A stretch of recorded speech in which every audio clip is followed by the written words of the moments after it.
I'm going to read the statement of advance notice. The New Jersey Open Public Meeting Act, NJSA 10-4-6, also known as the Sunshine Law, was enacted to ensure the right of the public to have advance notice of and to attend the meetings of public bodies at which any business affecting their interest is discussed or acted upon. The primary purpose is for board members to discuss and vote on board business. In accordance with the provisions of this act, the board secretary has caused notice of this meeting 48 hours prior, including the date, time, and location, to be posted in the South Brunswick Public Library and the board office, filed with the township clerk, and communicated to the Home News Tribune and the Star Ledger. It is also posted on the district website. Mr. Porowski, may I have roll call, please? You sure can.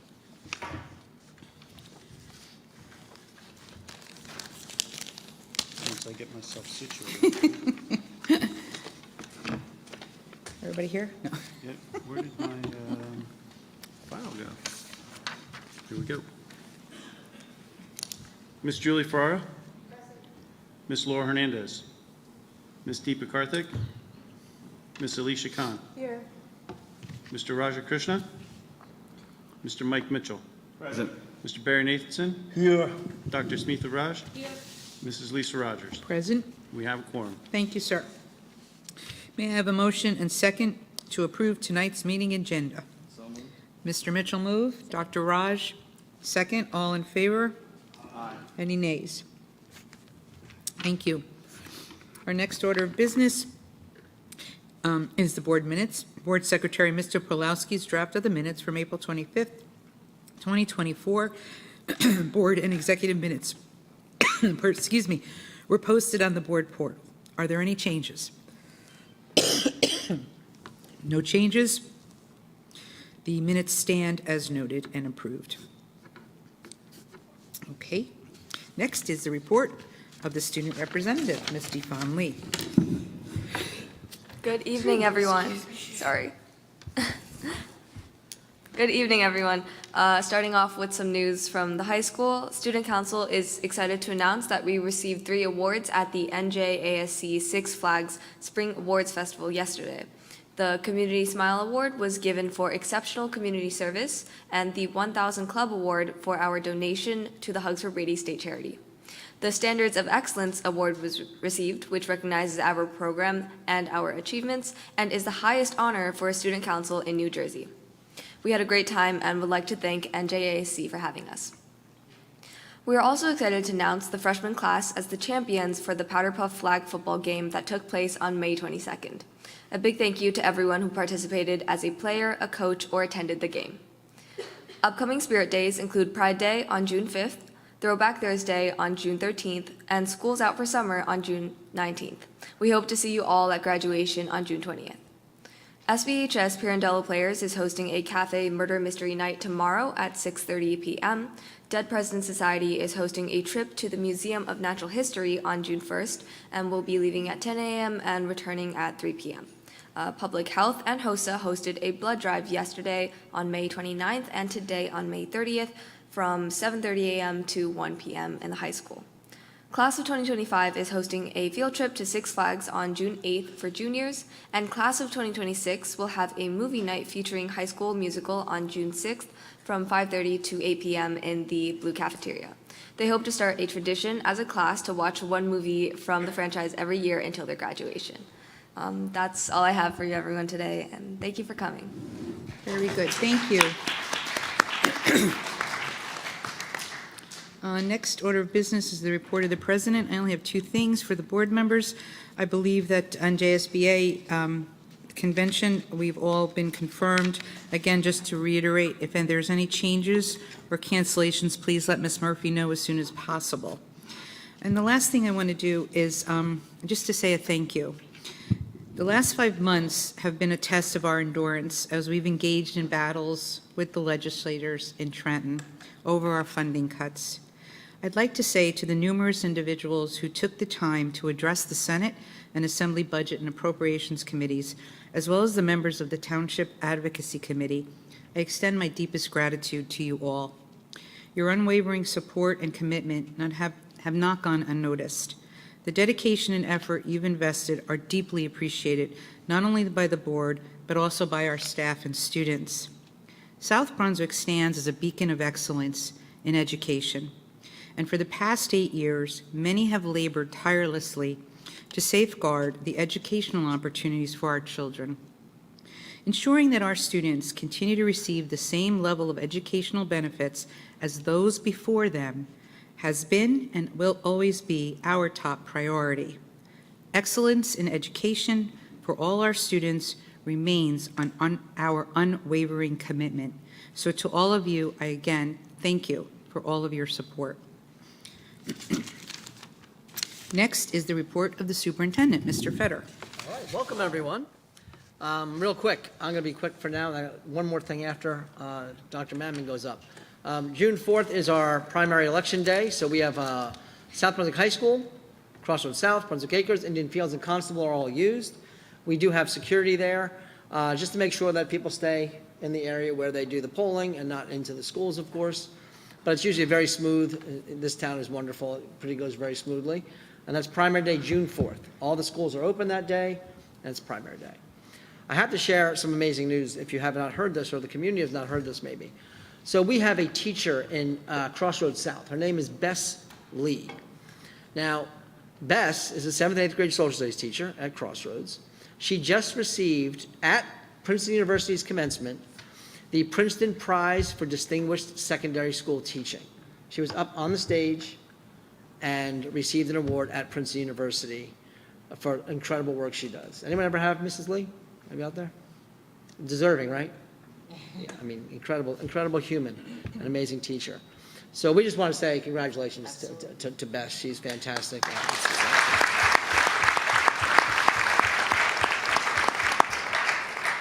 So tonight we have Mr. Decker, our supervisor of world language, is going to be honoring our Seal of Biliteracy students, so that'll be happening shortly. The June 13th board meeting is going to be our retirees get acknowledged and honored at that meeting. So I'm going to do a little bit on budget in a minute, but before I do that, Dr. Mammon's going to get up there, and she has some exciting news to share.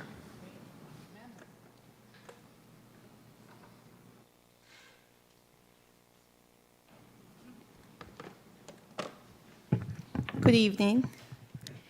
We are thrilled to announce that South Brunswick School District has received a joint legislative ceremonial resolution honoring our music education program by Senator Zawicka, Assemblyman Fryman, and Assemblywoman Drollis. This recognition comes on the heels of being acknowledged by the National Association of Music Merchants Foundation for our outstanding music instruction, which Mr. Fetter, I believe you shared at the last board meeting. This is what it looks like. I'm going to pass it around. It's really cool. State recognition. This recognition from both the New Jersey legislature and the NAM Foundation is a testament to the dedication of our talented music educators and the positive impact our program has on our students. Music education fosters creativity, collaboration, and critical thinking skills, all things that are essential for a well-rounded development. The district is renowned throughout the state for its exceptional music education program. What sets our program apart and merits this recognition is our district music staff. They work tirelessly to inspire, engage, and enlighten our students, and South Brunswick is really lucky to have them. It is their work with our talented students that has fostered a long-standing tradition of excellence here in South Brunswick. As a community known for excellence in academics, athletics, and the arts, we extend our appreciation to our school community, all of you, our parents, our community, our colleagues, administration, the Board of Education, for their unwavering support of our music program. It is their collective encouragement and commitment to the arts that has enabled us to achieve such remarkable milestones. Really excited And our music program really offers just impactful musical experiences for our students. And I, for one, am just really proud to be a part of the South Brunswick District. And on behalf of Rob Sears, he's not able to be here. He's our supervisor of the music program. We're just incredibly proud of this achievement and grateful for the continued support of our music program. So thank you.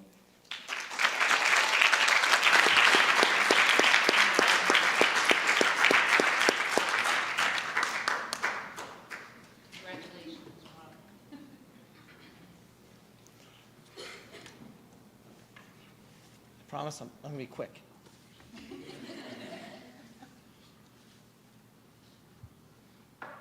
I'm not going to be quick if they don't put it up there. It'll be longer. Reg? All right, so tonight the board is going to have an opportunity to discuss the implementation of a recent bill that's gone into law. So the most important thing to people that are maybe not involved in the schools directly is what's the impact to me? What's going to happen to my taxes? It's a big deal. This bill gave boards of education in districts like South Brunswick the opportunity to go above the 2% cap. Very rare that we had this opportunity, but this is a recent bill done actually by the same group of people that Dr. Mammon just mentioned. Senator Zwicker, Assemblyman Fryman, Assemblywoman Drulis, along with many others who joined on, realizing the impact that a state funding formula has had on schools. So I'm going to just go quickly. I'm not going to redo all this. If anyone hasn't seen this before, this is the state aid impact and why it happens. So people don't know why it happened, but why it happened has nothing to do with the schools. It actually has nothing to do at all with school at all. Yet we lost a bunch of money because the town's value kept growing, exponentially actually. In 2018, that first cell all the way at the top left, we were worth $8.6 billion in town value. Now, 11.4. That rapid growth caused a formula to impact the way the state divvies up its money. So the state said, wow, you guys are really wealthy in South Brunswick. We're not going to give you any more money. We're going to take it. So ultimately, what they did is they took $10 million, $10 million from South Brunswick. So the state of New Jersey said, you guys are worth too much money. We're going to take your money. So they took $10 million. At the same time, school districts cannot tax above a 2%, which is great in many ways, but not so great in some ways. In South Brunswick's case, it's that bottom number to the right that's the most. The cumulative impact of losing $10 million, as well as being hit with a 2% cap since 2012, is we are right now operating with $30 million under where we should be. It's a lot of money, $30 million bucks. Now, you guys can all say this in multiple languages, correct? 30 million? All of you can do it at least two. Yep. I got one, 30 million. So what does that mean for the taxpayer, right? For the last 6 years, if you are a taxpayer in South Brunswick, your taxes have actually gone down by $54 on the school tax side. Taxes in any town are a combination of school, township, municipality, and the county. That's how it works. Could be fire in there, all those things. Schools represent 60%. So if your tax bill is $6,000, $3,600 of it is from us. Okay, that's how it works. So of that amount, that 60% of everyone's tax bill, if they had an average home, an average assessed home in this town, believe it or not, is only $200,000. That's the average assessed home. And that's how taxes are determined, by an assessed value, not by what your house could sell for. That's the way it works. So in this town, for 6 years, you have actually have a reduction in the amount of taxes you paid over 6 years. That's good. That's good news. So even better news, next year, 25-26, so after this coming school year is 24-25, the next one, $5 million comes off of the books. What that means is that the town will not need to collect $5 million. That has an impact of over $100 per average house. It's pretty cool. So not only have people in this town seen a $54 decrease over 6 years, in 2 years from now, they're going to see another $100 decrease. It's a total of $154 pretty much off the taxes. Not making anyone rich, but it's also not hurting to not go up. That's a nice thing. So here's what the bill does, and there's a lot of confusion of what this bill does. This bill said, if we've taken millions and millions of dollars from you, we're going to give you an opportunity to get some of it back. Now, they've took more than we have the opportunity to get back, but we are allowed to go to 2.78% this coming year. That's the law, before there was any change in the law. This year, and only this year, one time, they're letting our district go to 8.95%. They're allowing us to do that. Now, that's scary, because if you hear the number 8.9% tax increase, people who pay taxes, their hearts drop. Mine would, especially if my taxes were like $10,000, and you tell me that my taxes go up $1,000. That's insane. That's too much money. Here's the good news. That's not what's happening. That's not how it works. First of all, if your house is assessed at $200,000, which is the average in our town, it doesn't matter how much your house could sell for. Remember the difference. There's a value that it's assessed, and that is everyone gets a little tax card, and that tax card says your assessed value. So if you had a $200,000 assessed, you will see a $239 increase for this next year. Not $1,000, not 10% of your taxes. $239.41. I'm going to talk about why that's important for the district. Now, that's still not great. No one is saying, yay, we get to raise taxes. No one wants to do this. But let's see what it really means. Next year, the year, we lose $5 million. Huge positive tax impact, right? When you don't have to spend $5 million. Awesome. So let's look at this. And this is pretty incredible. And many districts will not be able to say this. In 2018, and try to follow me here.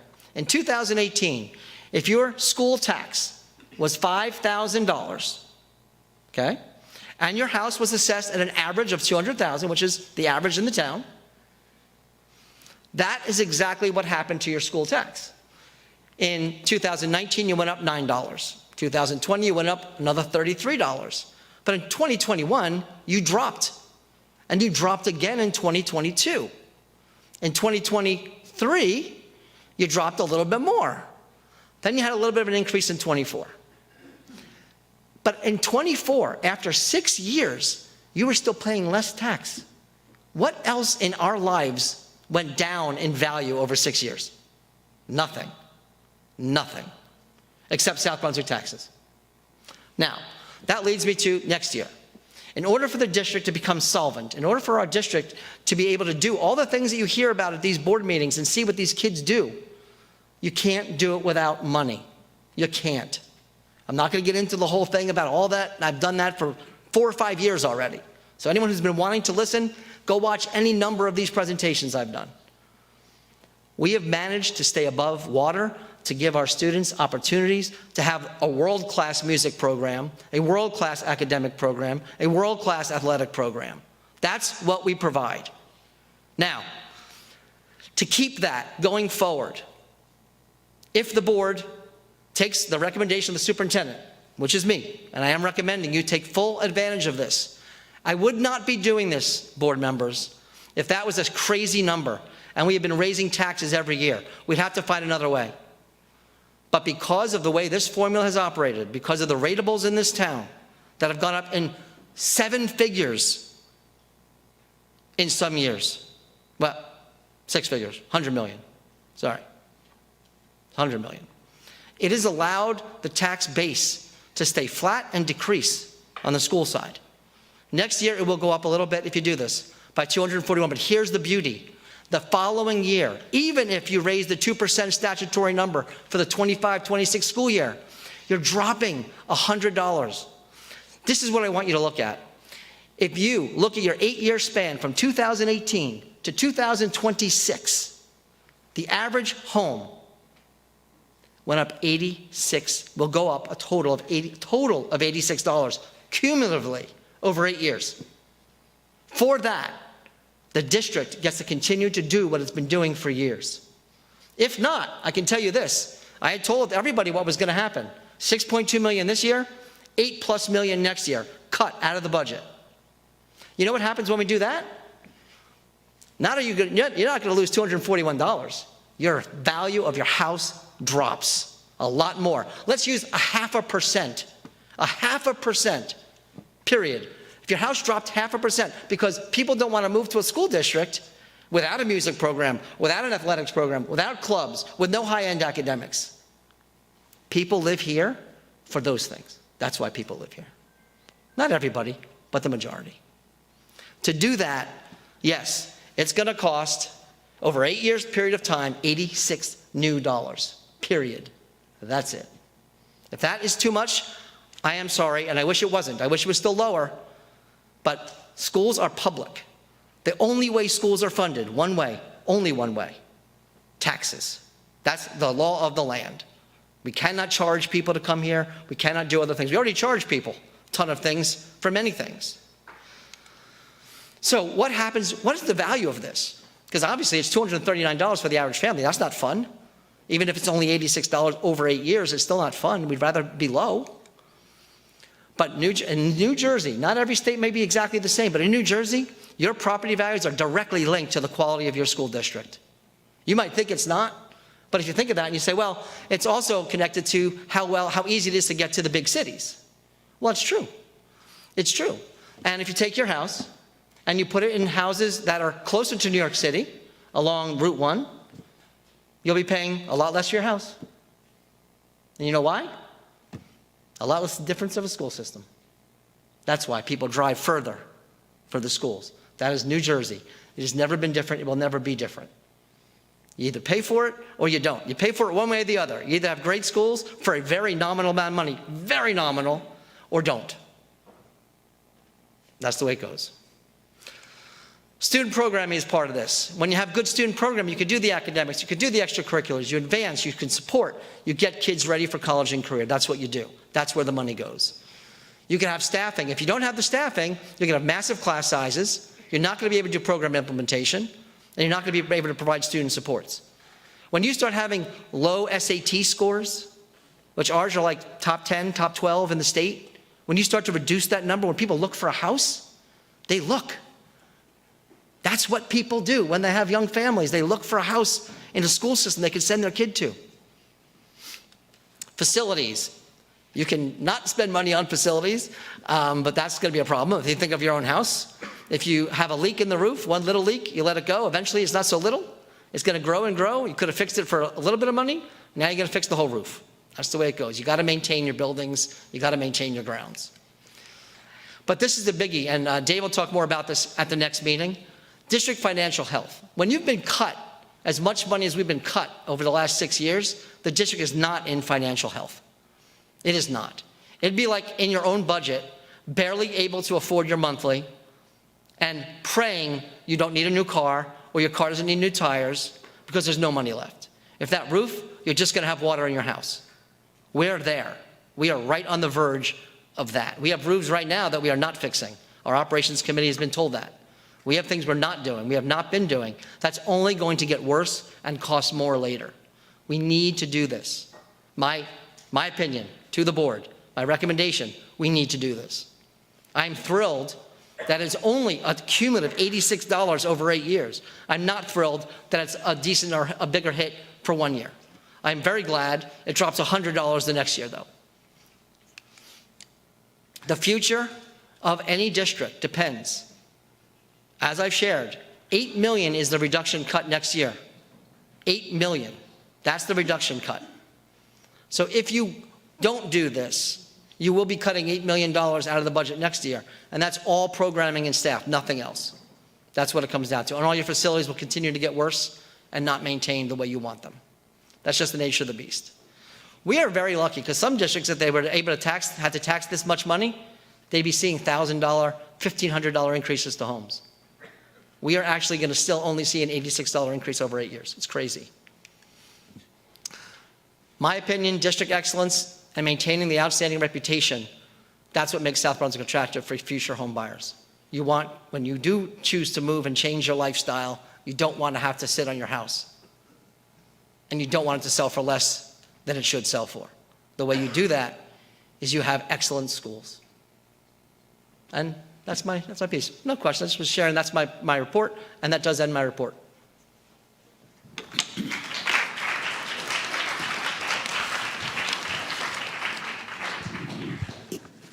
Thank you, Mr. Fetter, for your report. Okay, the next order of business is our recognition of the Seal of Biliteracy. I would now like to call Mr. Tom Decker, the World Language Supervisor, to the podium at this time. Good evening and thank you.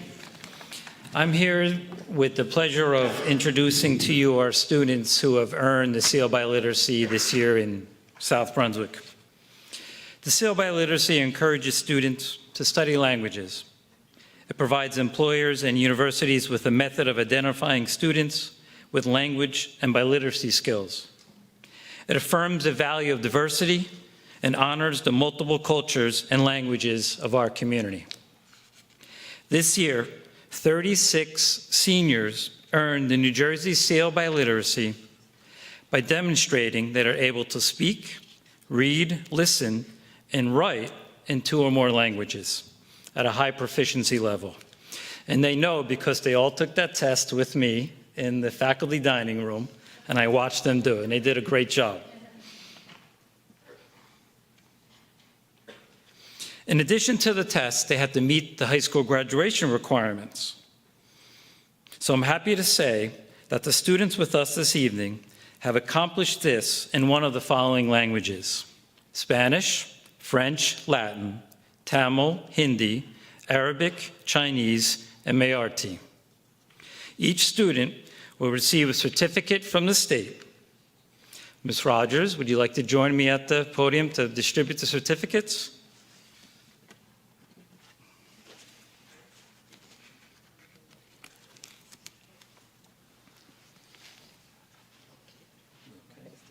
Thank you.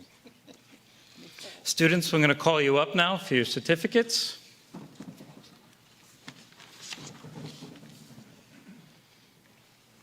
Anuska Abrol, Spanish.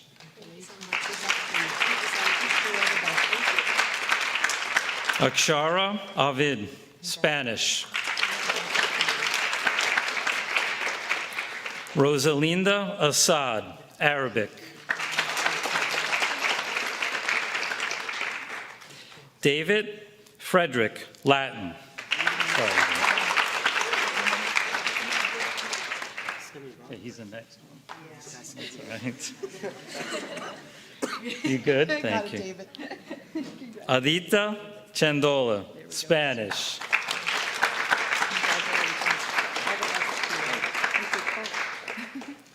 Saya Goswami, French.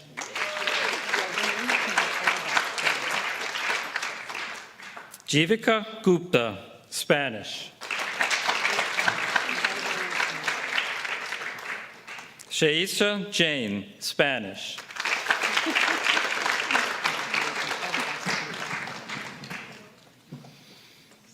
Sanvi Kunaseri, Spanish and Hindi.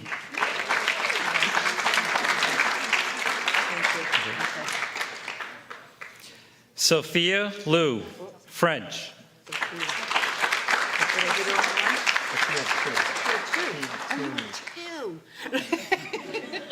Sorry. It should be set now. What? Okay, now Sophia. We good? Arib Mahmoud, Spanish.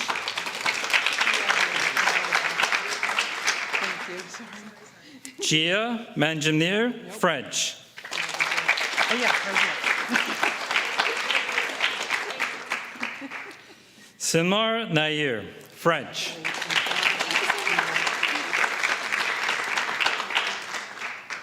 Dhruv Patel, Spanish.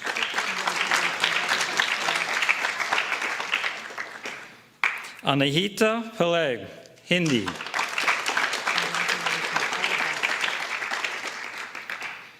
Mukhil Prabhu, Tamil. Are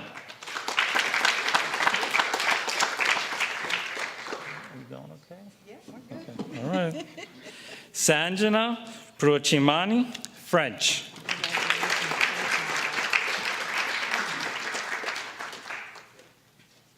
Rushika Puli, Marathi.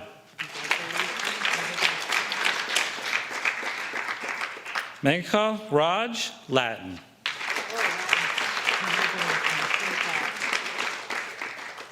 Varshini Ramesh, Tamil.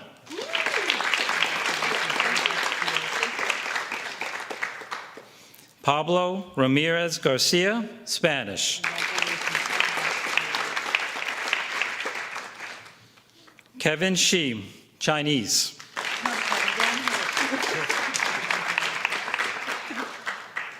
Haya Solanki, Hindi.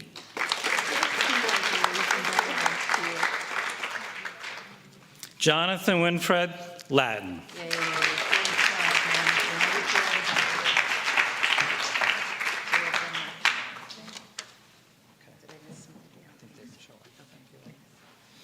Congratulations to all of you. Congratulations to your parents, and I wish you the best on your next studies at university next year.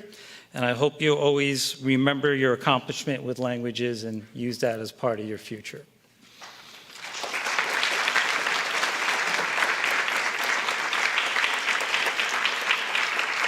So with that, I'll turn it back over to Ms. Rogers. Thank you. Again, on behalf of the Board of Education, congratulations to every single student for that accomplishment. And congratulations to every single parent and grandparent and aunt and uncle and cousin and all of you for helping support your children. It means everything to them to know that their parents and family are behind them. So congratulations to all of you.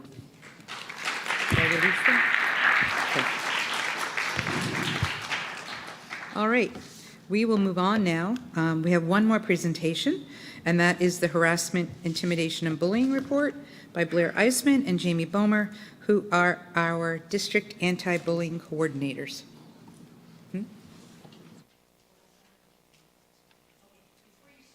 Sorry, I just wanted to make sure. So we're going to go back to you guys. We know that you have busy schedules, and we know you have homework, and I just saw a sigh of relief from someone. If you'd like to leave, you're more than welcome to, but you're more than welcome to stay as well. I leave it up to you and your families, but we'll take about a 5-minute moment, and if you'd like to leave, please do so. Just the last person, if you wouldn't mind closing the doors behind you, we'd appreciate it. So we'll take 5 minutes.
Okay.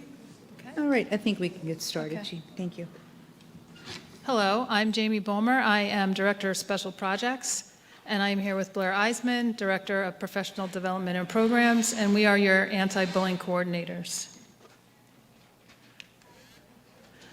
So twice a year, we report out for our HIB data, and tonight I will be reviewing some data slides from reporting period 1, and Blair will be reviewing some HIB prevention measures for our district. So again, the data I'm going to show you is from July 2023 through December 2023. And here we go. There were 25 investigations, 8 of them were confirmed HIB, and then it's just separated by level. So it's all the elementary schools, the 2 middle schools, and then the high school. This is the same exact data, it just shows you when the investigations occurred in each month. So again, it's the same data. This slide also is the same data, but it shows you the 8 confirmed Hibs, and then it shows you which protected class each one fell into. And then these are Hib comparison slides. So we went back about 5 years. We went back the year before COVID, so you'll see 2019 up through 2023. And again, it's the same data. It's just the number of investigations versus the number of confirmed Hibs. So again, this is all the elementary schools. And then the 2 middle schools, the high school, and then your district Hib comparison for those years. Okay. So as always, the district works to be proactive and prevent Hib as much as possible. From the second students walk in the door that first day in September, every staff member is working to help build community, teach character education, social emotional skills. So we asked our counselors, who are also our anti-bullying specialists, to share some of the Hib prevention measures or initiatives that occurred during this first reporting period, July through December of 2023.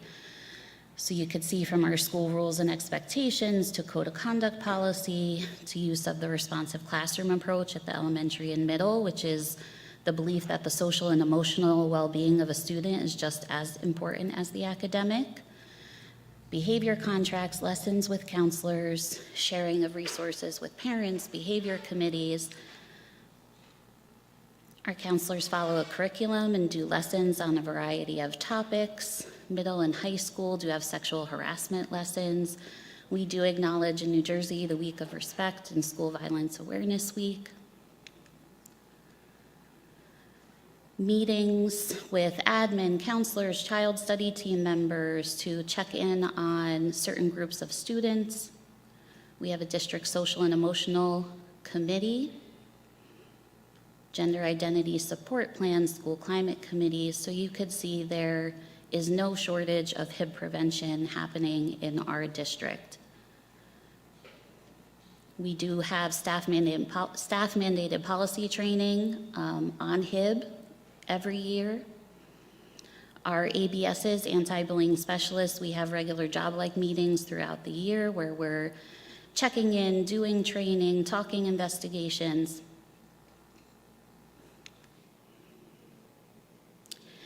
So those are just some of the prevention that has happened this year. I do also just want to share that at the end of April, we did have a parent academy around Hib, and that recording is available on the district website under Parent Academy. You could see the slides.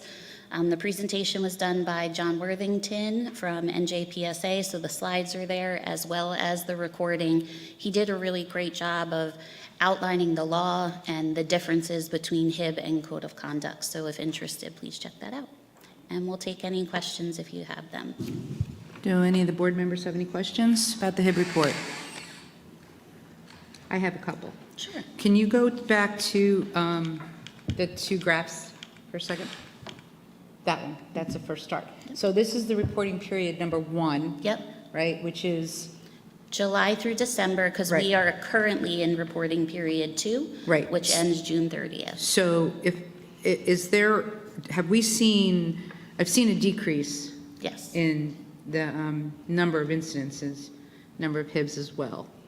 In comparison to this graph, what do we see in terms of decreases in each of these particular categories? Are we seeing an increase in one versus the other, or we see a decrease in all? Have we noticed any shift in the protected class categories? I think it's pretty even. These are out of all the protected categories, usually the ones that we see.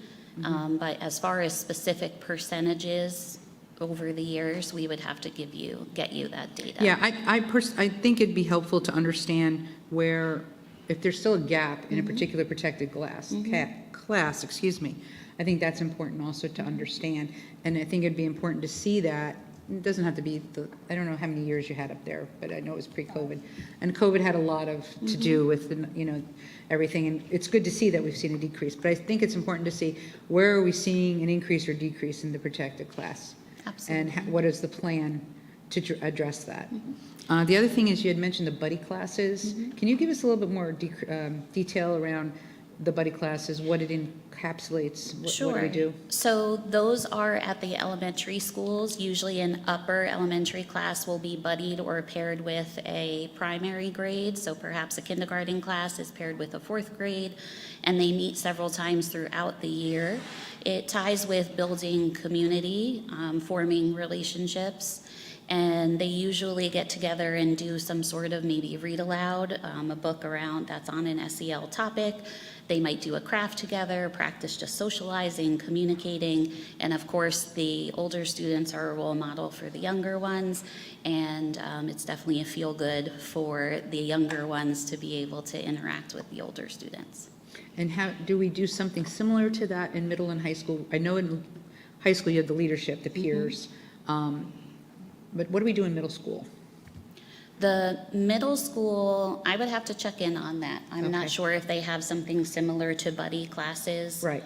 Or not at the middle. I know they have their different clubs and alliances, and they have a lot of opportunities there for the same type of community building. Okay. But I don't know that they have something similar to buddy classes. Okay, if maybe we can, on the next review, understand a little bit what we're doing at the middle school, and also how we compare nationally, percentage-wise, because I know obviously we're a big school district. There is no national because this is a New Jersey law. Oh, that's true, my apologies, you're right. Oh, so how we compare New Jersey? Thank you. compare New Jersey. There's no comparisons to say a district size? They're not producing the data that way. They're not producing, okay, all right, well, that's good to know, I didn't know that. And just to clarify, the HIB prevention that was on the slide was a mix of K-12, so it wasn't all Right. elementary. There were, lots of preventive measures that are happening K-12, not just Okay. elementary. Yeah, I think maybe just to better understand where we're seeing increase or decrease, if we are at all on the increase side, would be helpful. Okay. Thank you. Any other questions? Julie? Hi. Hi, Julie. I was just wondering if the state or if you as a group cross-reference suspensions to the amount of HIB that we have, or how do they affect each other? We as a group have not cross-referenced investigations to suspensions. Okay, thank you. Anybody else? No? Very good. Thank you so much You're very for your welcome. report. Thank you. Very appreciated. And thank you again, Mr. Decker, Ms. Eisman, and Ms. Bomer for your update. Okay, our next order of business is the board committee, I think, yep, board committee and liaison reports. So we can start with policy. Do we have any update on policy? No updates at this time. Thank you, ma'am. The Finance Committee, I know met, but do we have an update on that? Yes, Madam President. We met on Tuesday of this week, the 28th, and in attendance were myself, Mr. Nathanson, Ms. Ferrara, Ms. Rogers, Board President, Mr. Pulowski, SBA, Mr. Fetter, Superintendent, Dr. Mammon, Assistant Superintendent for CNI, and also Mrs. Lupborn, Assistant Superintendent. Topics that we went over, the Bill 4161, the impact on staffing. We reviewed staffing members that are coming back next year due to additional funding, thankfully. Also programming, review the programs that will also return next year due to additional funding. Facilities and district projects that have been put on hold that are that will ensue, that will occur due to additional funding as well, and then also the financial health of our district, which we reviewed in detail and discussed the financial impact of the district, how appropriations and revenues were adjusted due to the additional funding.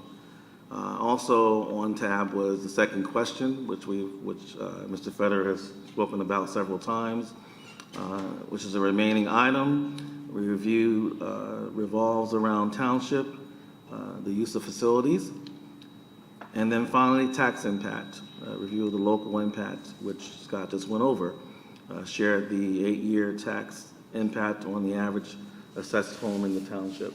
And that concludes my report. Very good. Any questions for Finance Committee? No? All right. Operations Shared Services Committee, update? We did meet, but I won't have the report until next meeting. Very good. And the Education Committee? No update, right? Yeah. So no update from Education Committee at this point. Thank you. Any liaison reports that anybody would like to report on? School liaison. Mr. Nathanson? Just one thing, the New Jersey School Board Association Legislative Committee will meet in person for the first time in a while on Saturday morning, and we're going to be live at the school board's office. Great. I'll wait for a moment. Okay. Any other liaison? Dr. Raj? On 23rd May, Cambridge School had their first spring concert, and keeping with this year's theme of We All Belong, students presented songs from around the world. It was very impressive to see them sing in languages that I had not actually realized were actual languages like Congolese and Mandarin and Spanish, and also a few in English. It was very impressive and awe-inspiring to hear them sing so well in so many different languages. So congratulations to Team Cambridge, and kudos to students, teachers, parents, and everybody involved. Great, thank you. Any other liaison reports? Yes. Yes. Go ahead, Dr. I was going to call you Dr. Mitchell. Okay. Mr. Mitchell. I've been promoted. So I had the opportunity a couple of Saturdays ago to attend the chess-a-thon at the high school, sponsored by our SBHS Chess Club, and it was well attended. Met the state director of the Chess Association, and was very excited to get feedback from him. And it was overall a great day. The winner of the event is going to Harvard. So that's exciting. And that's it for that. Last night I was here for the spring concert of our, oh, come on. Of our Crossroads North concert band. Yeah, I saw that. Jazz ensemble and the jazz band.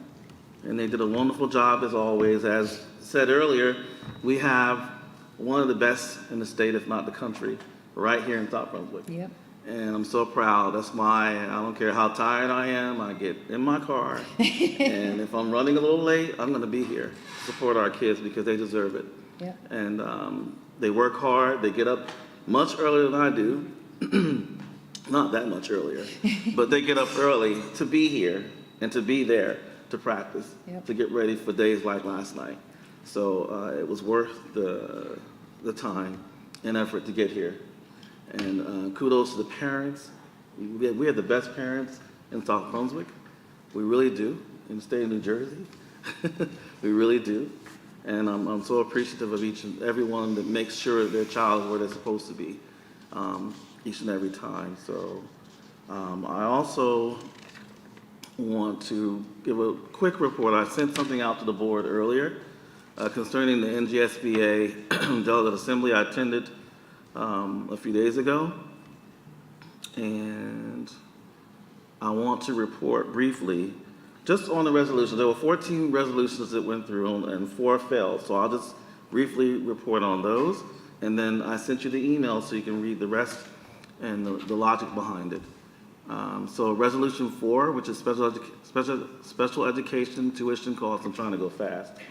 That was sponsored by the Plainfield Board of Education, and it was proposed replacement policy language to NJSBA's Manual of Positions and Policies on Education, file code number 6171.4, special education, tuition costs, providing that NJSBA believes that there should be a 2% cap placed on the annual tuition increase imposed on the school districts by approved public and private schools that charge tuition to educate students. Additionally, Plainfield sought to remove the following language from the same file code number 6171.4. Public schools, end quote, public schools should receive fair consideration in determining their special education tuition rate. That resolution failed.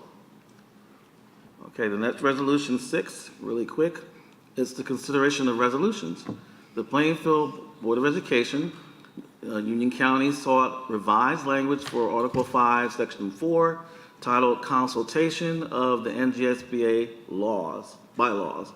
The board proposed language that would provide for an interim process by which districts proposing resolutions deemed unclear or improper formed by NJSBA support staff or the resolution subcommittee could revise those resolutions prior to the members of the delegate assembly deliberation and vote of any proposed resolutions during an annual or regular meeting.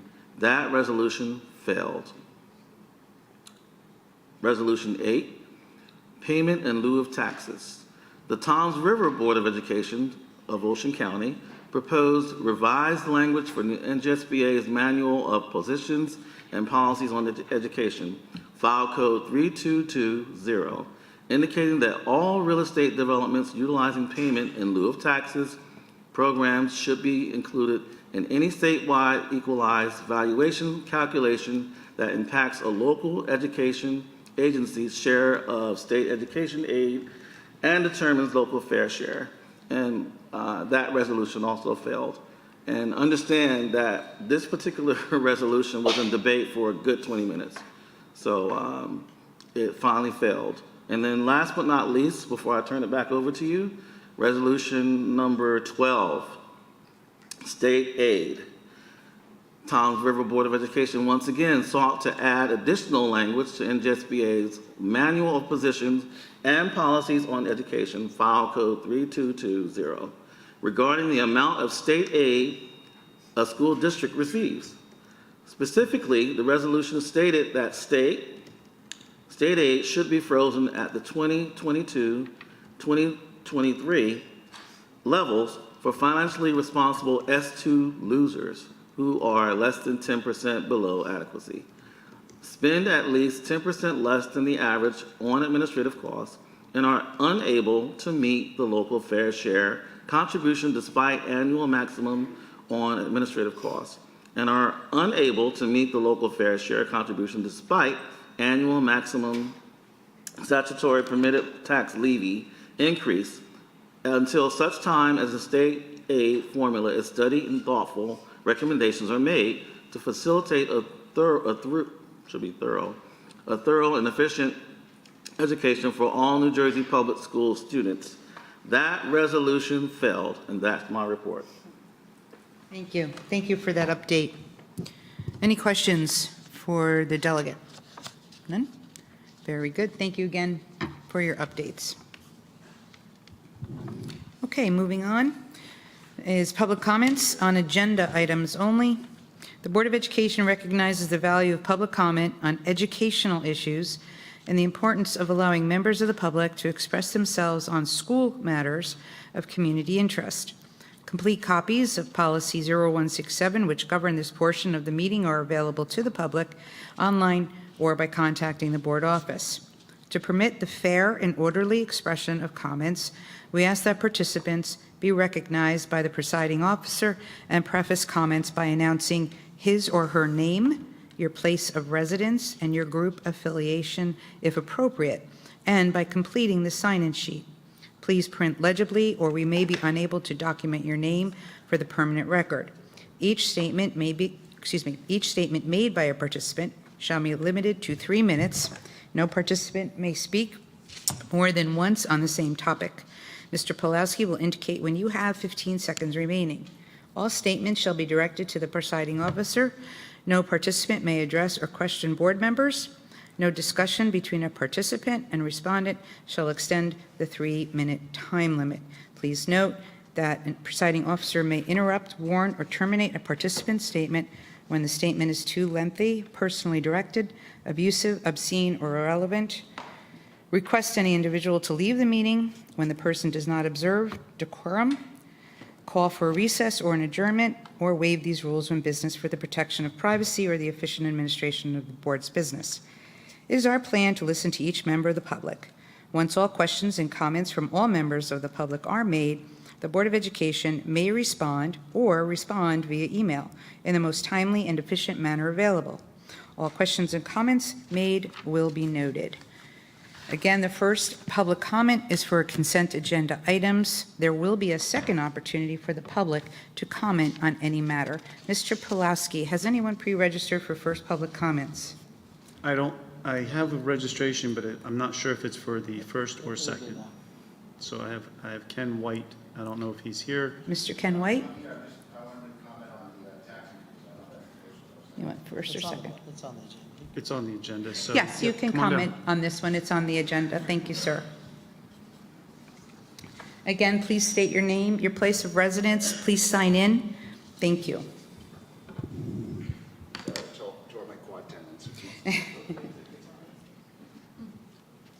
My name is Kenneth White, 38-year resident of South Brunswick Township. Really no affiliation anymore with anybody or anything. Let me preface my remarks by saying I'm well aware of the quality of the South Brunswick education system. I had 3 kids go through it. One was special ed. My youngest was summa cum laude from Boston College. Made the comment that the honors program at South Brunswick courses were tougher than Boston College, so I'm well aware of the quality of education. I've looked at my tax bills for the last 38 years. I estimate I've probably paid about $200,000 in school taxes. I'm not a mathematician, but my most recent tax bill for the school tax was $9,000 a year. So based on a 9% increase, unless I'm totally wrong, that's $810 additional taxes from last year to this year. And I'm urging the board to consider not going for the max. I kind of read into all the back and forth. I was kind of shocked that the presentation was to go for the 9%. I'm under the impression that with no tax increase with the 2%, didn't the state kick in some money or no? With the recent bill without the tax increase? So you want me to make a couple comments? What's that? Do you want me to help you with a couple comments? You want me to answer that? Yes.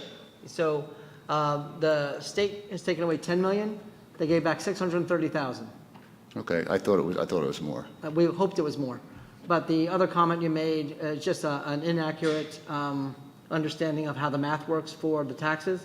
You're not wrong about 9% of 9,000, of course, but it's your assessed value. So if you look at your tax bill, you'll see an assessed value. Oh, I know all about it, but So whatever your assessed value is, that's the number that gets taxed, not your value of your house.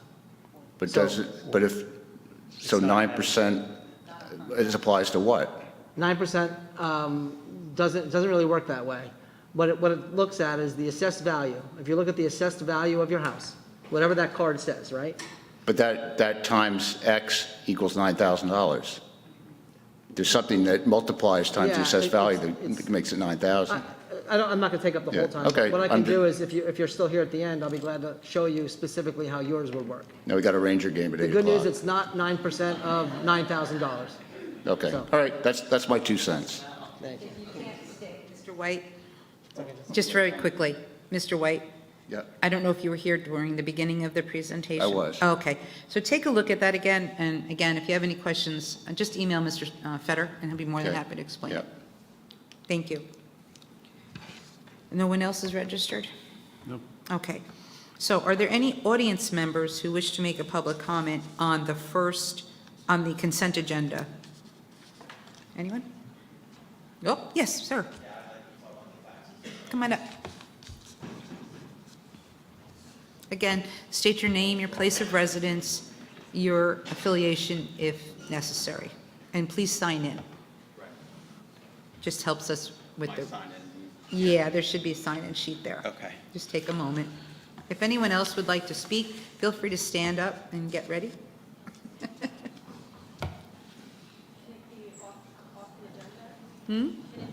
Off the agenda will No, be. just the agenda. The second question, the second public question will be anything you want to talk about. Okay. Hi, my name's Mike Haberdansky. I live on Taylor Road. I've lived there for 27 years, I want to say. And same question, right? So, I do a quick back of the envelope, and my tax increase would be a little under $700 based on 8.5%. I mean, I see what you're saying about the $86, but 6 of the 8 years you referenced are prior, so that money's already been spent, right? My savings has already been spent. Yeah. But basically, so South Brunswick, to me, South Brunswick's not an overly rich town. There are a lot of people who live paycheck to paycheck, and there's a lot of people who scrimp and save and work multiple jobs to live in this town specifically because the education is so good. So I think we owe it to them to not take $1 more than we need to take. So on that note, just looking at things a little bit, last year's budget, $166.7 million, based on what I could find on the website, and then based off of the patch report from the 21st, the new proposed budget's $170 million, right? So that's roughly 2%, 3.2 roughly percent increase. Same patch article says school aid 14.2, which if I read the budget correctly is a 3.5% decrease, 3.5 million dollar decrease from prior year. So that leaves basically a $6.2 million shortfall to make up the 170. Well, that's a 5.1% tax increase. And I think even on your schedule, you showed a 5% tax increase would be roughly the $6 million. So if 170 is the target budget, 5% is what you need to get to that. My reading is correct. I couldn't find any more detail on that proposed 170. It's only what was in the patch article. 8.9 is going to be, as your schedule showed, 10 million, right? So that the extra 4 million, before anyone can be comfortable, can we know, or where will we, when will we see what that extra $4 million is going to? Because like I said, this isn't Princeton or Montgomery. There's a lot of people in this town that $200 even, $500-600 is going to be a lot for them. And, so that's my statement. With one piece of math. The 5% that you're describing it as an additional, when you add that to the 2.78%, it's actually, that would be 7.78%. No, I'm just saying 5% in total.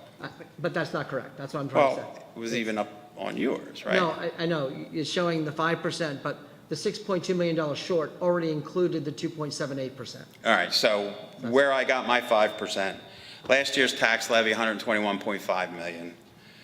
To get to 127.6, which is what we would need to get to 170, is a 6.2 million dollar increase, which is 5.1% increase on just the tax levy number. Okay.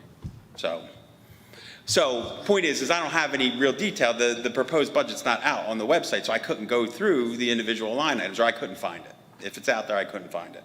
So all I had was the patch dollars. So I would really rather the public be able to see a little bit more detail, understand what that extra money is going to go to before, the public could get behind it and be okay with the board voting for that 8.9%. So prior to our public hearing, which will happen June 13th, 10 days prior, we have to post in the local paper, and we'll post on our website as well, our budget that will go over during that hearing. So Okay, you'll see that. Is it going to be 174? I know I'm not supposed to question, but I'm questioning. I'm sorry. So 166 plus, the additional 10 minus the loss of state aid would be roughly 173, 174. Is that what's going to be the new proposed? So we're going to post it. You'll be Okay. able to look at the whole thing. And then on the night of June 13th, we do another budget, a second budget hearing this year because this is a new thing. We already did one budget hearing. We're going to do a second one that'll include pretty much a lot of the answers to your questions. Okay. That post is 5 days prior, just so you know. 5 days prior to June 13th. So sometime around June 8th, that'll be out. Okay. Thank you for your time. Thank you so much. Excuse me. Next. Hi, good evening. Vanessa from Kensal Park. When will the board discuss and vote on the actual tax increase? So there's going to be some time to discuss later today, but the actual vote is June 13th. Okay. It's not a vote on the tax increase. It kind of, sort of is, but the vote is on the proposed budget. So we present a budget. The previous one included a $6.2 million loss, right? This budget will produce a recommended amount of increase because that's what the bill allows the district to do. That's when it would be voted upon, June 13th. On June 13th? Okay. So I moved to this town for the school district, and I'm sure most of the community moved here for the school district. We produce from the school district children who go to fabulous colleges because of the education. And if the board, when you discuss this, you have to look at what our value of our homes will be and sell for. And this is a lot on you, on your shoulders. It's what our children will have. And we have to also look at the fact that you said that we might, if they don't vote at a certain percent, agree on it, the community would have to pay more for different items like sports, food increase. So if you were to go to the highest level, would they have to pay into that? We did announce that there'll be no more fee increases and no new fees as a result, should this all go that way. Okay. There will still be fees, the existing fees, but no new, we were increasing all of the fees and adding new fees. That would not be part of the new budget. So then the parents or the community who have children that are still in school district, you're paying a small percent increase of your taxes instead of paying for the extra fees for other items. So basically what I'm trying to say is I'm in support of the higher amount, the cap that you can do, because this will extend further out for us. Instead of going at a lower end, we'll be back here again next year. And the morale in the entire school district, from teachers to custodians to paras, wherever you are working in the district, the morale is low. And people can see it and feel it. So I'm in support of the higher. And I understand everybody has a certain income, but if you don't go with the higher amount, what will our town turn into and what will your homes turn into, because people won't want to move here and buy your homes. That's it. Dave's waving to me, I'm done. Thank you. Thank you for your comment. Next.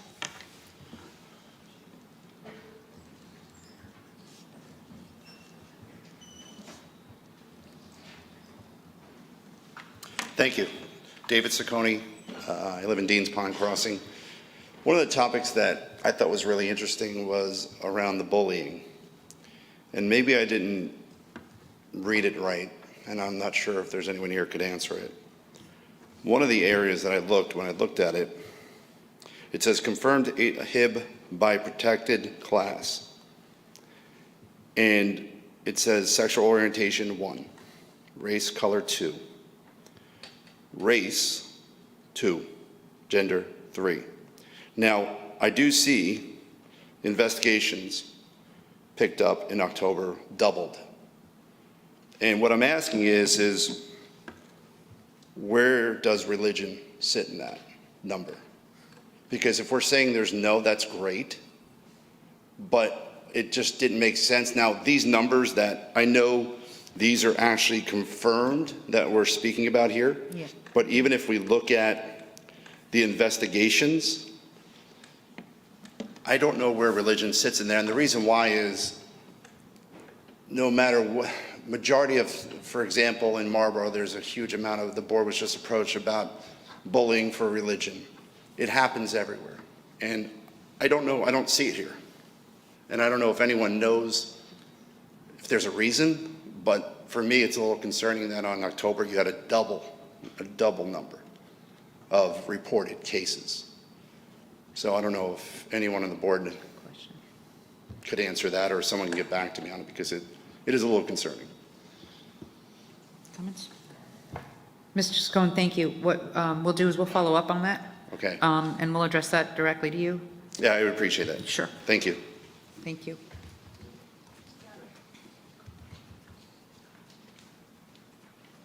Next. Hi, I'm Birendra. I'm resident of South Brunswick for last 13 years. Can you just sign in also? Yep. Thank you. Sorry.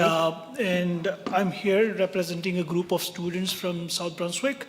I myself have 2 kids going through the school district, and they have a few comments in terms of some of the school sports curriculum that they would like to be part of. So I just bring them on, and they could present their thoughts. Yep. Okay.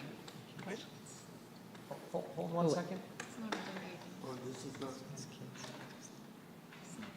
Just letting you know. I don't understand what that is. So we're going to make an exception Yeah. for, because we got to get them to sleep eventually. So normally this would be something that happens in the second public comment. Understood. However, they They're look kids. ready. Yep.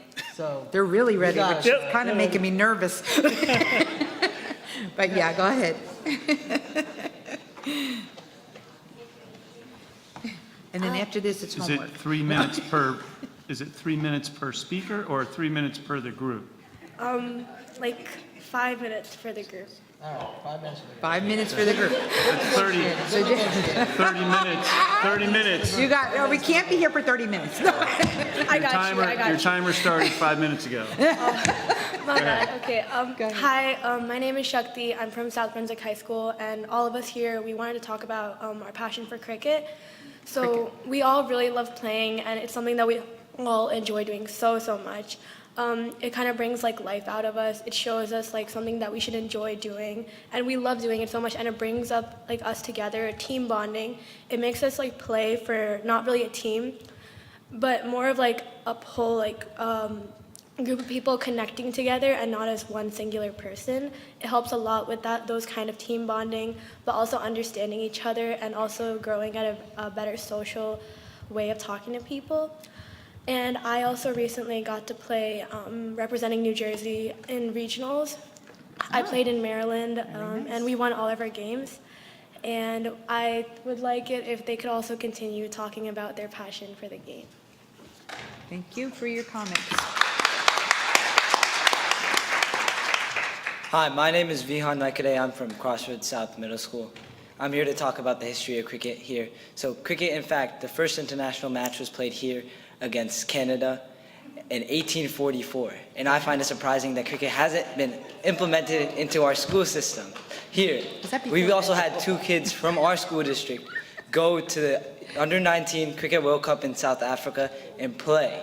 So that is a very big deal here, and I firmly believe that we should implement cricket in our school districts so other kids can enjoy and finally learn this sport, which is overshadowed by many other American sports like baseball, football, even soccer.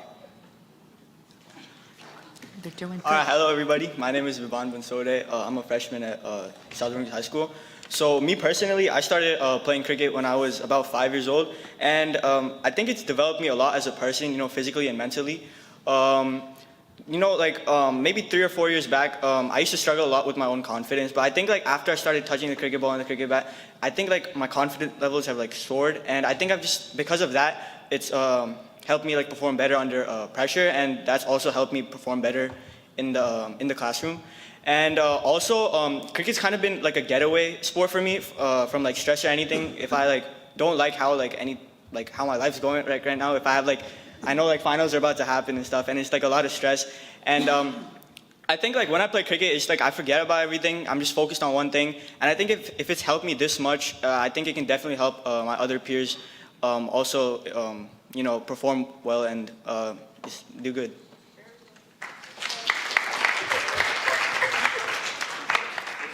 Hello, my name is Advait Hari Krishnan. I'm a freshman in the South Brunswick High School. I would just like to say the T20 Cricket World Cup is happening here in a week in New York, and cricket is also a recognized sport of the Olympics, and it will be part of the Olympics in LA in 2028. So I believe if this school district introduces cricket as a sport, I might have the chance to participate in the Olympics. That is adorable. I can't stand myself. My name is Adrit. I go to South Brunswick High School. I'm a freshman, and I think as soon as I touch the cricket ball, as soon as I first touch the cricket ball, I've been able to think clearly. I've been able to deal with failure. I've been able to perform under pressure. I've developed leadership skills and compassion, and I've honestly developed a big sense of community within my cricket team. I really like to share these benefits with some of my other friends and peers, and also share the experience of playing cricket with other people who haven't played cricket and are willing to try another sport. Also, other schools have implemented this, like High School North and High School South have also implemented this sport as a school sport, and I would like that to happen here as well.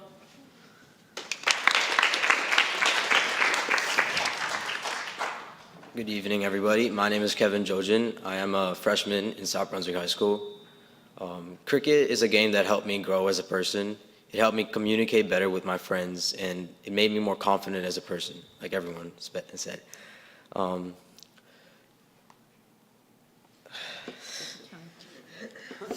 Cricket's a very important part of my life, and I wish I could expand that game to all my friends in my school community here. And yeah, that's it.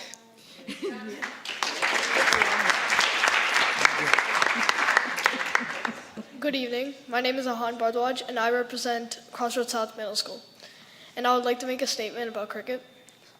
So, I play cricket over the weekends, and I play for 2 different teams. And I would highly recommend you come watch our games, and you will see, once we hold a bat or a ball, you will see our energy, dedication, and determination on the field.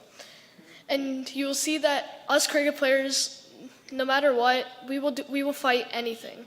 We will do anything to play our sport. Thank you.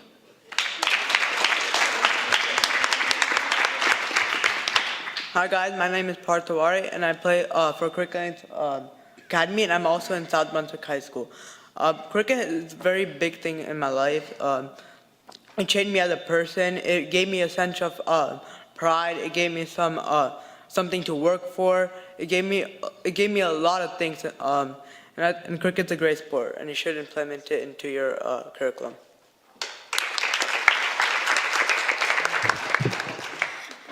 Hi, my name is Yug Patel. I represent Crossroads North Middle School, and ever since I started cricket 3 years ago, my parents enrolled me, and they introduced me to the sport.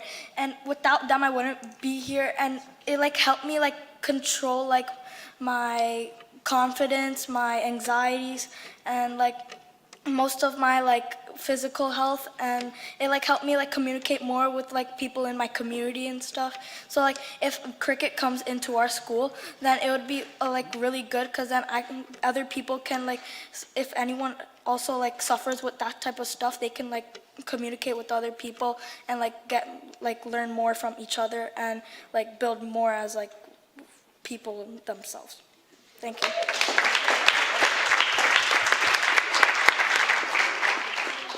Hi. I wish I could say I was in 7th grade, but I'm not.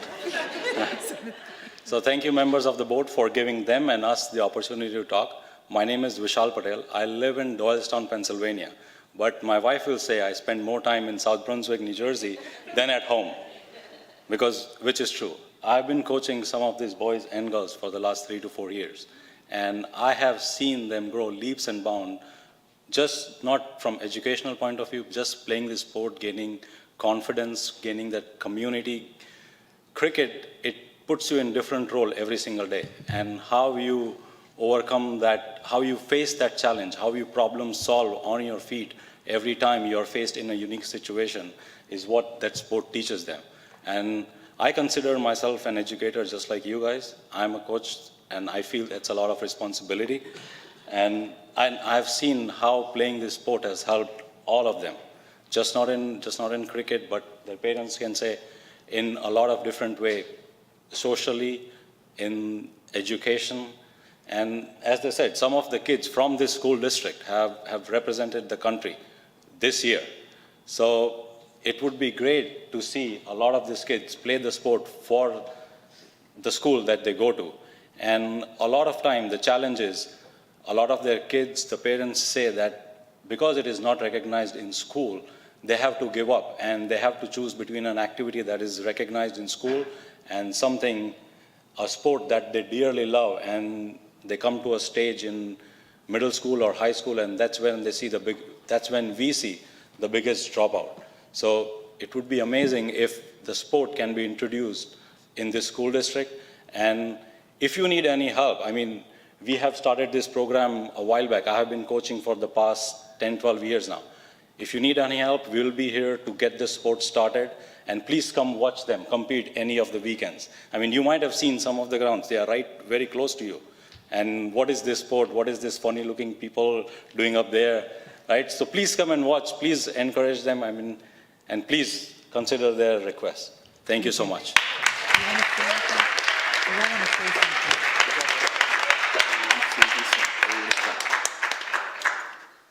I'm going to ask, we're going to give you a dispensation. You have a little one with you too, right? Yeah.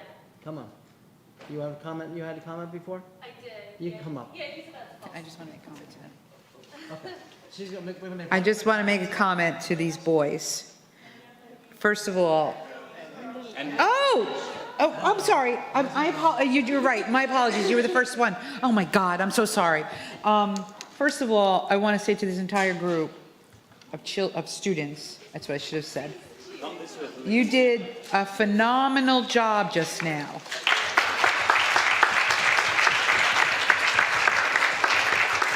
It is not easy to step up to that podium and talk about something that you're passionate about and that you're asking anyone, it doesn't matter if it's a school district, the state, the federal government, for something. It's not easy.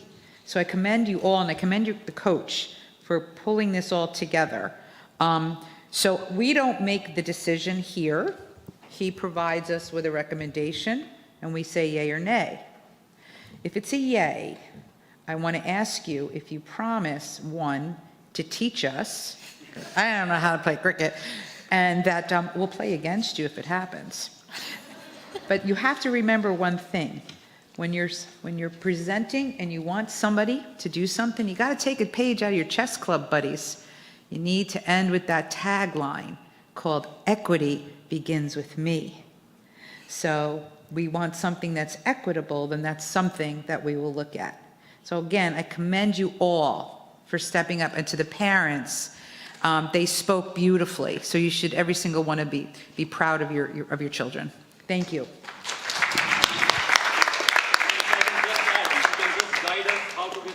Please do. Oh. If you can guide us how to get started, they Do you will want do him their to send you an You email? can send me an email. Sure. Send an email, yeah. I'll meet with all the students you got to. I'll tell them to hound you. Yep. His email address is on the district website, so you can find it. Thank you. Thank you all. To the young lady and to the boys. Thank you. Good job. Good evening, Dr. Fetter and board. Thank you for having us. My name is Jennifer Kogan. I'm a speech-language pathologist in a special needs district, but first of all, my first job is a mother in South Brunswick. We survived our first year of kindergarten.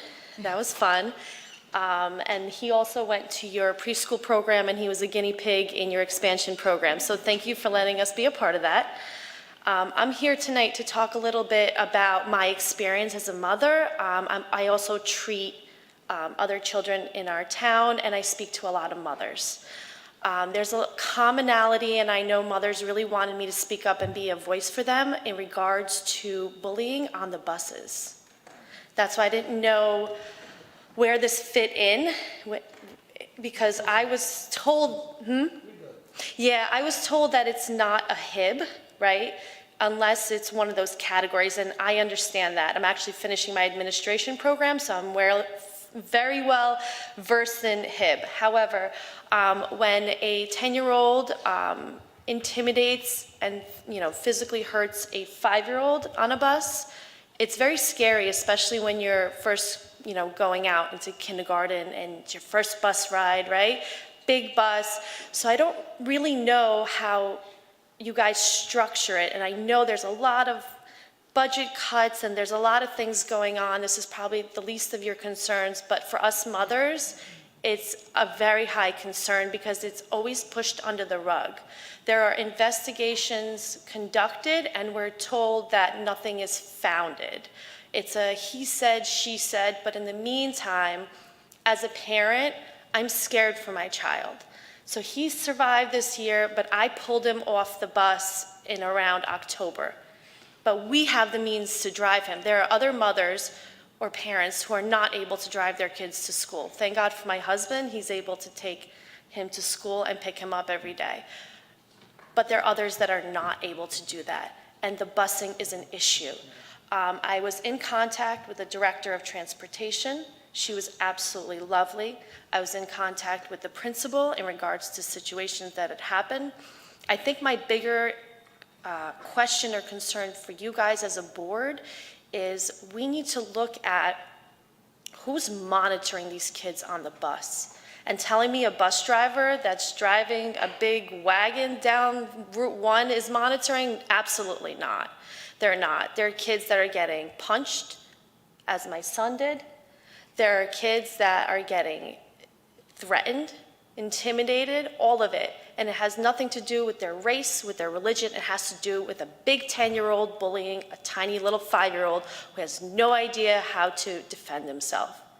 So I know a lot of other districts have cameras on the bus.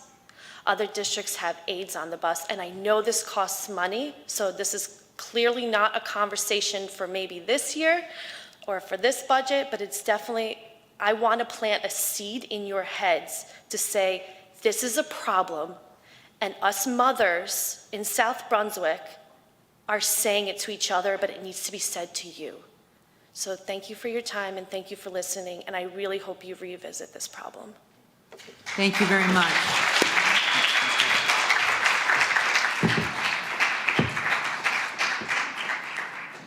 My name is Prasad Dandekar, and I'm from Kendall Park. I'm just piggyback on the kids what they presented, and one of the biggest point they forgot to mention in this is cricket is known as a gentleman's game all across the world. So this means a lot of these coaches, including my wife who is also a coach, they spend a lot of time make gentlemen and great women out of these players. They teach them how to accept the failure. So which is one of the recognition of South Brunswick School District. We make good kids good citizens out of our kids. Cricket does that, and I would highly recommend it should be there. Thank you. Thank you for your comment.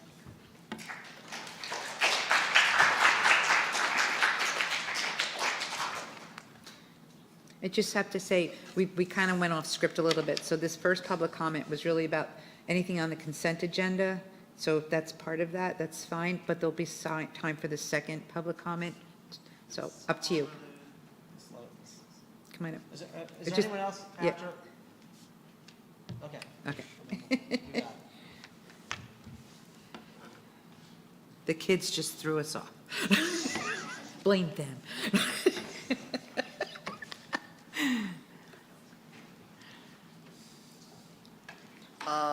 Hello, my name is Nitin Khanna. I'm from Amman Junction. Can you put the microphone up higher, please? Thank you so much. Yeah, I'm Nitin Khanna from Amman Junction, and I was wondering if South Brunswick school districts could consider some better, less car-dependent urban planning, because to help deal with the budget cuts and other things, like climate change and a lot of environmental concerns. It has been found in various studies that improving the walkability of the suburbs or improving the walkability of a town can really raise home prices and can really increase revenue, especially if there's more mixed-use housing instead zoning instead of just exclusionary zoning with just residential neighborhoods and just commercial places, like how we have like the Target and the Subway all that next to each other, and then we have all the residential area right next to each other. If the commercial buildings were with the residential areas, then those could increase revenue for the district in a myriad of ways of property taxes and other tax revenues that those businesses will have to pay. And it could be a more long-term solution to the budget cuts is by increasing this walkability, increasing this mixed-use zoning, and I think that the district should really try and consider such urban planning. Thank you. So just a quick point, that whole planning and review would actually fall under the township, the town council. The South Brunswick School District does not have any control over public transportation. It has control over student transportation to and from schools. So my recommendation would be you should address this particular issue directly to the town council. And you go online to the township and see exactly when the town council has meetings. That's where that would be presented, if you will. But thank you. I appreciate your comments.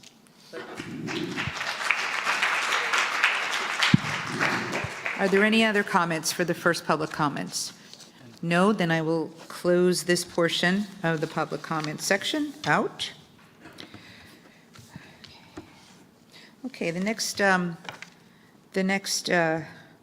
segment of the agenda is for old business. Specifically, this was on funding bills in the second question. And at this time, we have covered old business. So if there are no more questions under funding and budget, I would like a motion to close the funding bill, second question under old business, and remove it as we will be voting June 13th. May I have a motion? It's done. All in favor? Great. So that the funding bill and the presentation will be June 13th, excuse me, June 13th will be the presentation of the budget at that point. Thank you. Thank you for your motions. New business, seeing none. The next section will be the consent agenda review and walkthrough. Mr. Pulaski. Where's everybody going? Yeah, don't you want to hear this I'm fun just teasing, stuff? guys. Get out of here. Let's just go.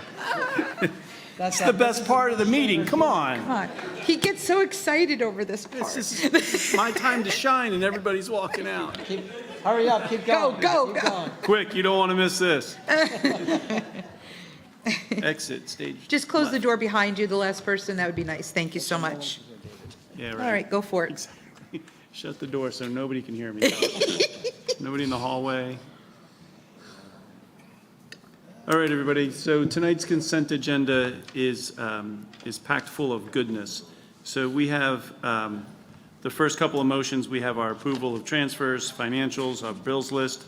We're accepting some donations from our PTOs, Constable, Brooks Crossing, and also from our Education Foundation. I would like to thank the Constable PTO for their donation of $7,071, or $7,071.32. And our Brooks Crossing PTO donated $1,830. And they're putting it to good work in our schools.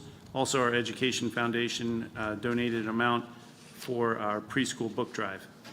We have motion 1.5 is an approval to rescind a withdrawal from capital reserve and an approval to withdraw from maintenance reserve. That's just shifting the accounts that we're pulling funding from to support a Cambridge elementary school roofing project that'll happen this summer. We are in items 1.6 and 1.7, recording and rejecting bids for non-public transportation and awarding bids for transportation for our ESY programs. We're also doing out-of-district student transportation, vocational student transportation, and we have an award of vocational student transportation awards, also as part of all of those bids and RFPs, or excuse me, those bids. We have 1.8 is an approval of an athletic trip transportation contract. That's for next year.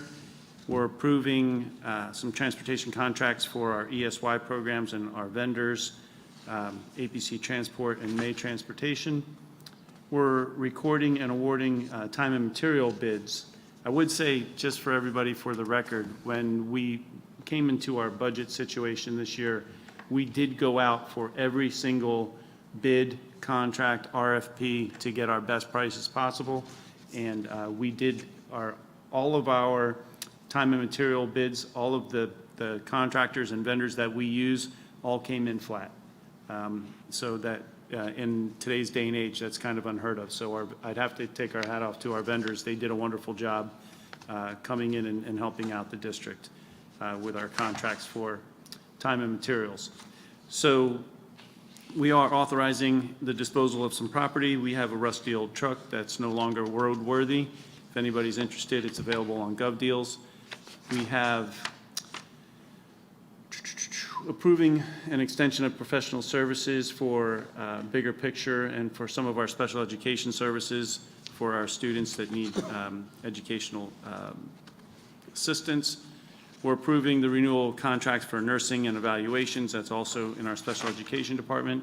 Again, all of those responses that came in for those services some were actually lower than last year. Right. So we have some vendors that are now on our A list. We'll be contacting them prior to others.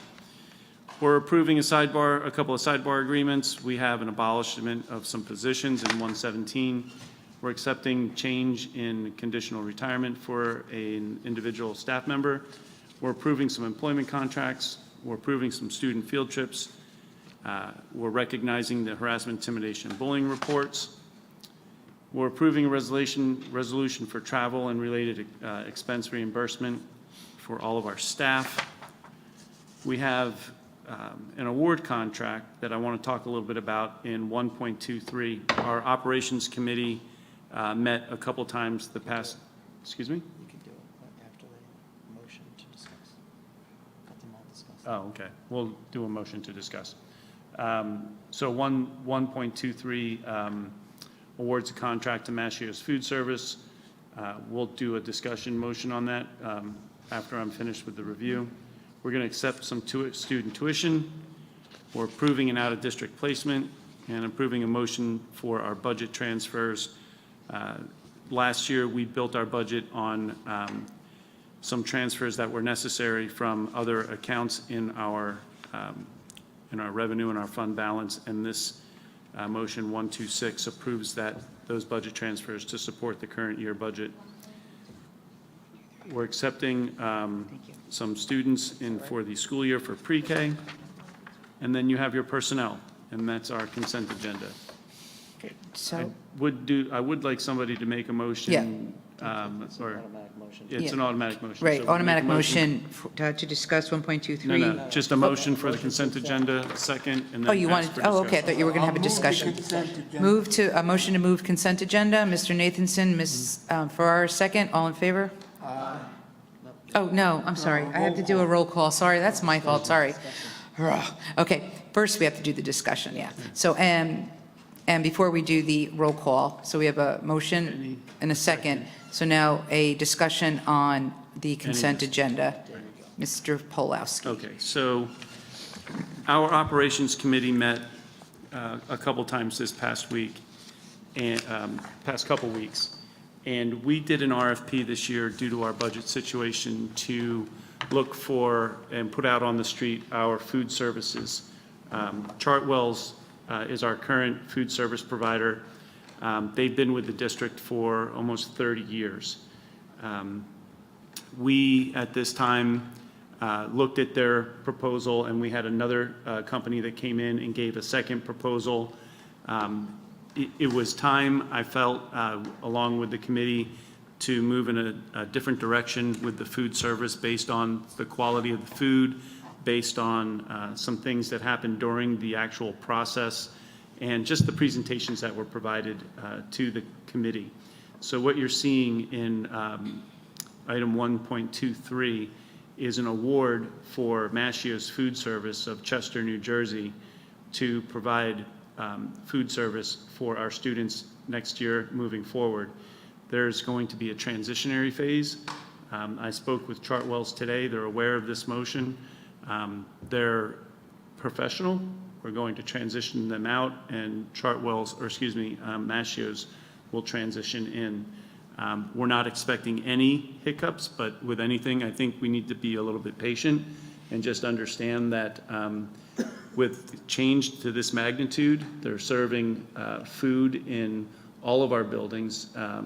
They're going to be doing some new things with some breakfast maybe, but their snack program, a lot of things may be a little bit different next year, but the quality will be the same, if not better. But along the way, we will or may see some bumps. So we're just asking everybody to be patient with that and know that this is an exciting time and a little bit of change in South Brunswick, but something that the business office and the operations committee dealt with and worked tirelessly on for the past couple of weeks. We had multiple meetings, and it wasn't a decision that was easily made, but it was one that was done with the best interest of the district in our hearts. So with that, I'd like to thank Chartwell's for all of their years of service. They did a wonderful job. They built an amazing program. They're a wonderful company, but unfortunately at this time, I think we're looking for a little bit of change. So that being said, that's your motion 1.23. That you're voting on tonight. Any questions? No, it's Sorry, moved. It's open for Already moved. discussion. We already moved it. I just want to open it up. Is there any questions that the board, other than the committee that was there, has? Hold, please. Oh, I just want to make sure. Okay. Any questions? Dr. Raj? I have a comment. Actually, there's a large vegetarian population in the district, and I would hope that there is more vegetarian options that Maschio's will introduce. I did check the website for Edison, I believe, the one that I got earlier in the morning. They seem to have vegetarian options, but I hope they continue to do the same here in South Brunswick. Absolutely. They acknowledge that during their presentation as well. Oh, okay. Okay, thank you for that comment.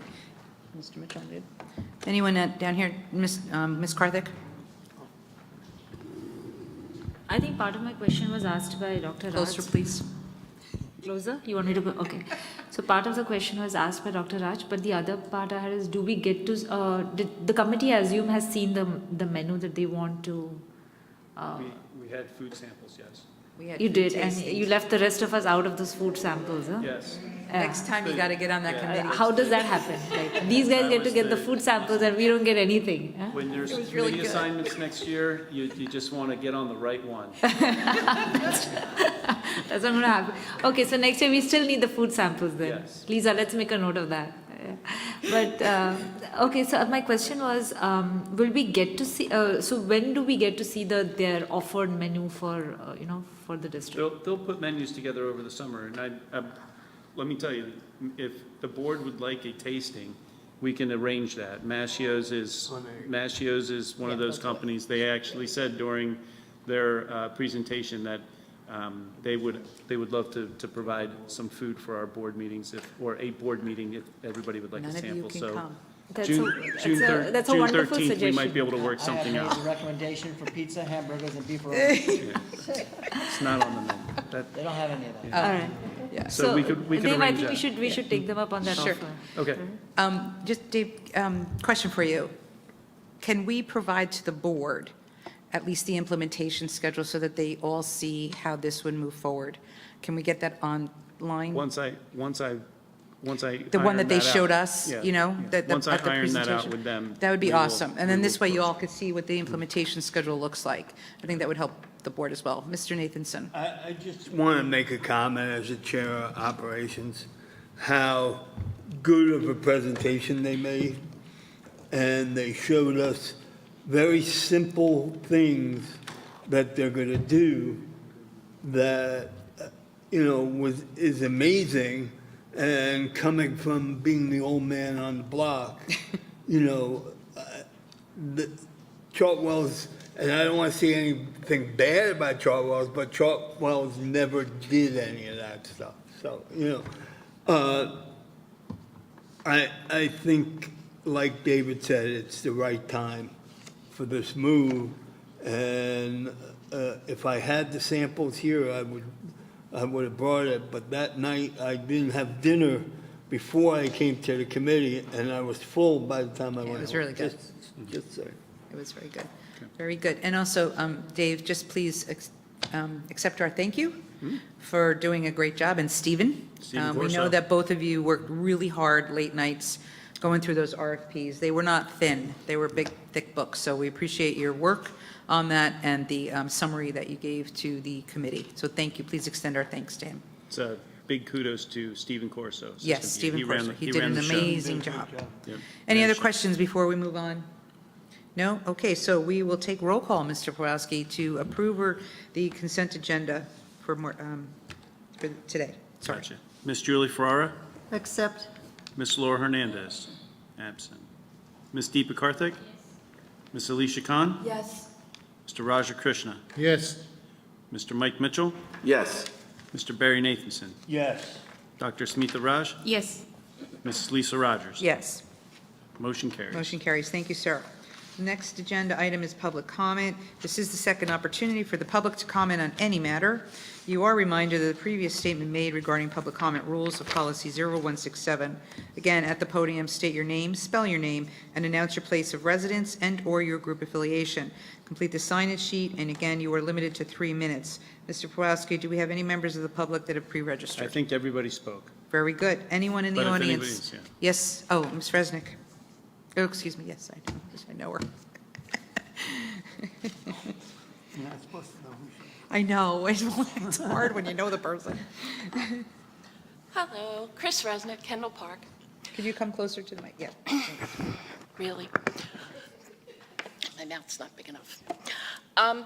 We all know that the ethics case for Mrs. Meka was supposed to be heard on May 21st, and it was postponed. And so I was wondering if we could get a status on it.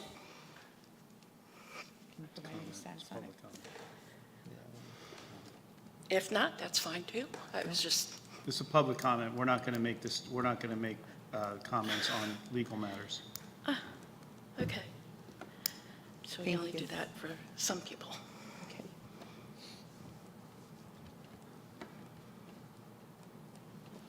Okay. Thank you. Next. Hi, Vanessa, Kendall Park again. I have a quick question about this meal. Will this affect the actual school bucks? No. Okay, thank you. Good question. No, same. Thank you. Anyone else? Public comments? No? Then I will close this portion of the meeting for the Oh, I'm so sorry. I was putting my head down. Go ahead. Sorry.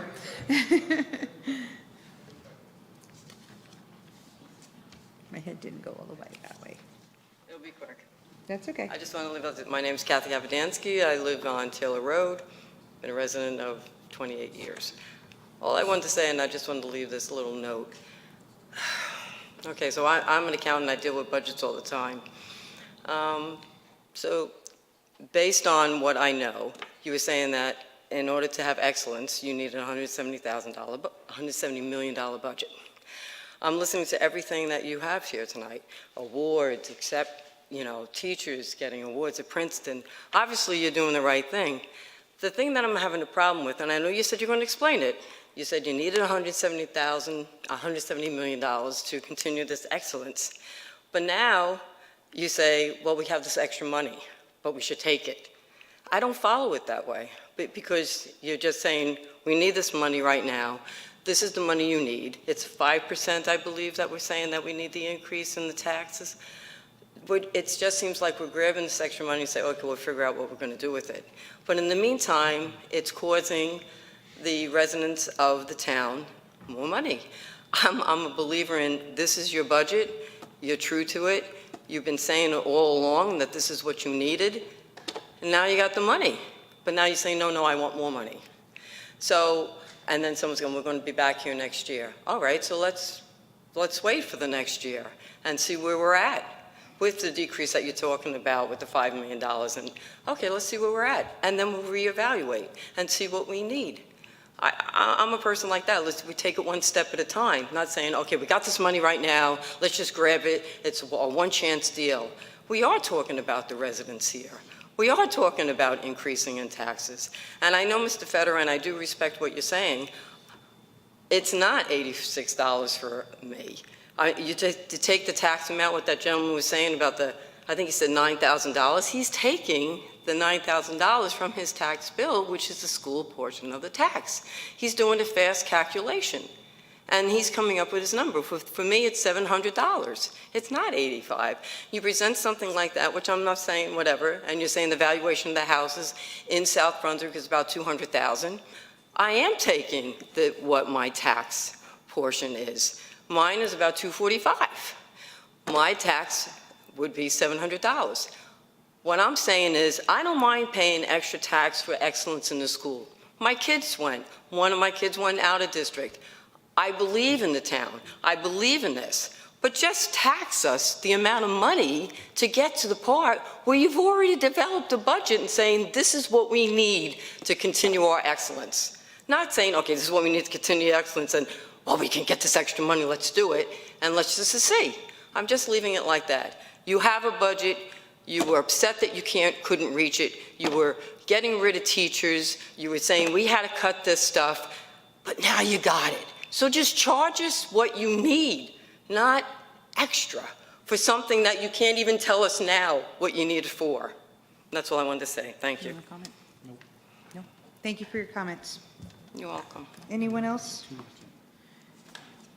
Okay, I will close this portion of the public comments. Okay.